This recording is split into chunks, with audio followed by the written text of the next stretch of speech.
నిలబడి నేను నల్లమల ప్రాంతం వాడిని, తెలంగాణ రాష్ట్రానికి ముఖ్యమంత్రి అని చెప్పుకునే గర్వపడే విధంగా ఈనాడు ఇక్కడ నిలబడ్డం.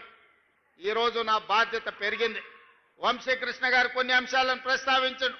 ఈ ప్రాంత అభివృద్ధికి సంబంధించి ఈ ప్రాంతాన్ని అభివృద్ధి చేయడం అనేది వంశీకృష్ణ గారికి ఎంత బాధ్యత ఉందో వారితో సమానంగా బాధ్యతను పంచుకోవడానికి, ఈ ప్రాంతానికి అవసరమైన నిధులు మంజూరు చేయడానికి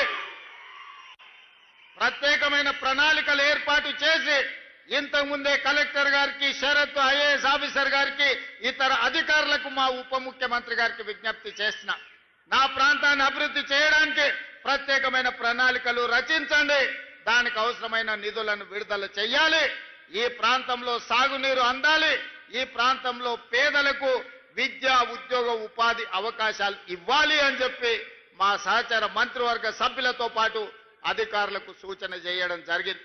మిత్రులారా, ఇవాళ ఈరోజు ఏర్పాటు చేసుకున్న కార్యక్రమం 29 మంది గిరిజన కుటుంబాలు 45 ఎకరాలలో ఆనాడు ఈ భూముల్లో వాళ్ళు దున్నుకుంటే ఈ పోడు భూములు పోరు భూములుగా మారినాయి.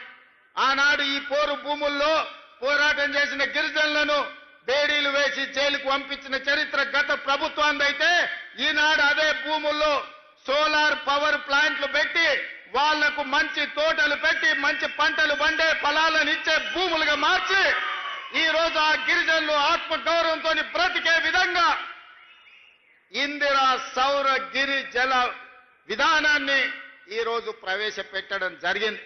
అయితే మా ఉప ముఖ్యమంత్రి గారికి నాదొక సూచన, ఈ ఇందిరా సౌర గిరి జల వనరుల అంటే పలకడానికి మాకు కొంచెం కష్టంగా ఉంది, ఇందిరా సోలార్ గిరి జల విధానం అనే కింద మార్చండి, సౌర అనే బదులు కంటే సోలార్ అని పెడితే మా వాళ్ళకి అల్కగా అర్థమవుతుంది, మేము అల్కగా మాట్లాడడానికి ఉంటుందని వారికి నేను విజ్ఞప్తి చేస్తున్నా.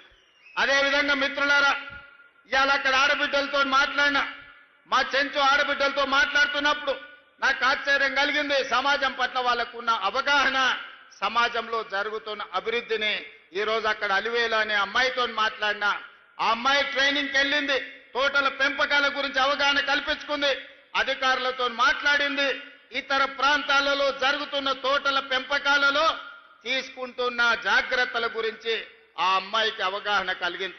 అందుకే ఈరోజు నేను కలెక్టర్ గారికి ఆదేశాలు ఇచ్చిన, ఎవరైతే ఈ గిరిజన ప్రాంతాలలో ఉన్న ఆడబిడ్డలు ఈ తోటల పెంపకంలో కానీ సోలారు విద్యుత్తు మోటార్లు పెట్టుకోవడంలో కానీ అదే విధంగా వాళ్ళ ఇంటికి సోలారు విద్యుత్తు పెట్టుకోవడానికి అవసరమైన ప్రణాళికలు